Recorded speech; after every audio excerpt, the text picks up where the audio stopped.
واقعات لکھے، حدیث پاک میں ایک واقعہ ہے، بڑا قابل عبرت واقعہ ہے.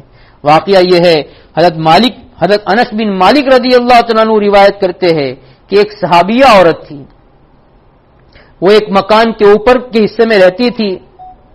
ایک اوپر کا حصہ تھا، ایک نیچے کا حصہ تھا، 1+ جس کو بولتے ہیں. اوپر کے حصے میں جو ہے وہ صحابیہ عورت رہتی تھی اور اس کے والد نیچے کے حصے میں رہتے تھے. ابا نیچے رہ رہے ہیں اور بچی اوپر رہ رہی ہے. اللہ کی شان کہ اس کا شوہر کہیں کسی کام کے لیے گیا اور بیوی کو یہ کہہ کر گیا کہ میرے آنے تک تم گھر سے مت نکلنا. شوہر چلا گیا. اب پیچھے اس کے والد بیمار ہو گئے. کہاں بیمار ہوئے؟ جس گھر میں رہ رہی ہے اس کے نیچے اس کے والد کا گھر ہے. اس کے والد وہاں اس گھر میں بیمار ہو گئے. صحابیات کوئی کام شریعت کے خلاف نہیں کرتی تھی. یہ تھے صحابہ اور یہ تھے صحابیات. صحابہ کی عورتوں کی زندگیاں کہ ہر کام شریعت کے مطابق کریں گے. ہمارا یہ شوہر کہہ کر گیا ہے کہ تم گھر سے مت نکلنا. اب اس بات کو ماننا میرے لیے فرض ہے. اب اس صحابیہ نے جب یہ سنا کہ میرے والد بیمار ہو گئے ہیں، اب مجھے والد کے پاس جانا چاہیے کہ نہیں جانا چاہیے، اس کا مسئلہ حضور پاک صلی اللہ علیہ وسلم سے معلوم کرے. چنانچہ صحابیہ نے اللہ کے نبی صلی اللہ علیہ وسلم کی خدمت میں پیغام بھیجا کہ اللہ کے رسول صلی اللہ علیہ وسلم، میں اوپر کے مکان میں رہتی ہوں اور میرے والد نیچے کے مکان میں رہتے ہیں. شوہر نے جاتے وقت یہ الفاظ کہے تھے کہ میرے آنے تک گھر سے باہر نہ جانا. دیکھو یہ سنو، اچھی طرح کان کھول کر سنو کہ بیوی کا سب سے پہلا حق شوہر کا ہے، اس کے بعد نمبر 2 کا حق اس کے ماں باپ کا ہے. جب تک شادی نہیں ہوئی تھی وہاں تک ماں باپ کا حق تھا. شادی ہو جانے کے بعد اب پہلا حق شوہر کا ہو گیا. شوہر کی بات کا ماننا ضروری ہے. حضور پاک صلی اللہ علیہ وسلم کے پاس مسئلہ پوچھنے کے لیے پیغام بھیجا کہ کیا مسئلہ ہے، میں اپنے والد کے پاس نیچے مکان میں جا سکتی ہوں کہ نہیں جا سکتی ہوں؟ میرے شوہر یہ الفاظ کیا کر گئے ہیں کہ میرے آنے تک گھر سے باہر نہ جانا. اب میرے والد سخت بیمار ہو گئے ہیں، میں کیا کروں؟ حضور پاک صلی اللہ علیہ وسلم نے فرمایا تم گھر میں ٹھہری رہو، جو شوہر نے کہا ہے اس کو پورا کرو. قربان جائیے، کیا شریعت ہے اور کیسا ماننے کا صحابیات کے دلوں میں مزاج ہے.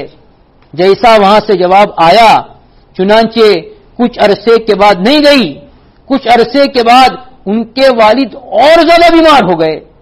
شروع میں تو کم بیماری تھی، بعد میں بیماری بڑھ گئی. اس نے پھر پوچھوایا.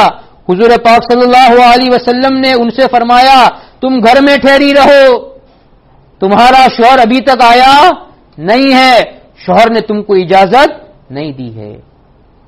حتیٰ کہ ان کے والد کا انتقال ہو گیا. اس نے کہلا بھیجا حضور پاک صلی اللہ علیہ وسلم سے کہ جی اب میں کیا کروں، میرے والد کا انتقال ہو گیا، ان کے جنازے میں جا سکتی ہوں کہ نہیں؟ حضور پاک صلی اللہ علیہ وسلم نے فرمایا چونکہ تمہارا شوہر یہ الفاظ کہہ کر گیا تھا وہ یہاں ہے نہیں، اس لیے تم جنازے میں نہیں جا سکتے، تم اسی پر عمل کریں گے. اس صحابیہ عورت نے دل پر پتھر رکھا، میرے والد کا جنازہ ہے. جذبہ تو یہ ہے، شوق تو یہ ہے، اندر کے ارمان تو یہ ہے کہ میں اپنے والد کے جنازے میں شرکت کر لوں، والد کا چہرہ دیکھ لوں. لیکن اس صحابیہ عورت نے والد کا چہرہ نہیں دیکھا اور والد کو اسی حال میں دفن کر دیا گیا. خاوند کی اطاعت کرنا تھا. جب اس کے والد کو دفن کر کے آئے، حضور پاک صلی اللہ علیہ وسلم نے اس عورت کی طرف پیغام بھیجا، مبارک ہو تمہارے اس صبر کی وجہ سے اور شوہر کی اطاعت کی وجہ سے اللہ نے تمہارے باپ کی مغفرت کر دی.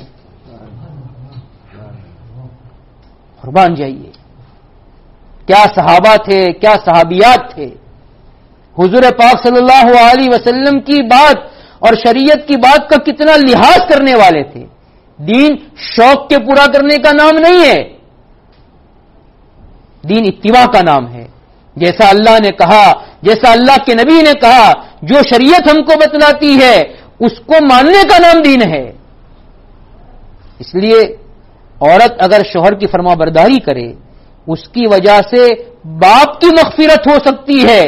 اس نے صبر کیا، اس کے شوہر کی اطاعت کی، اس کے اس عمل کی وجہ سے اللہ نے اس کے باپ کی مغفرت کر دی، ان کے باپ کے گناہوں کو معاف کر دیا۔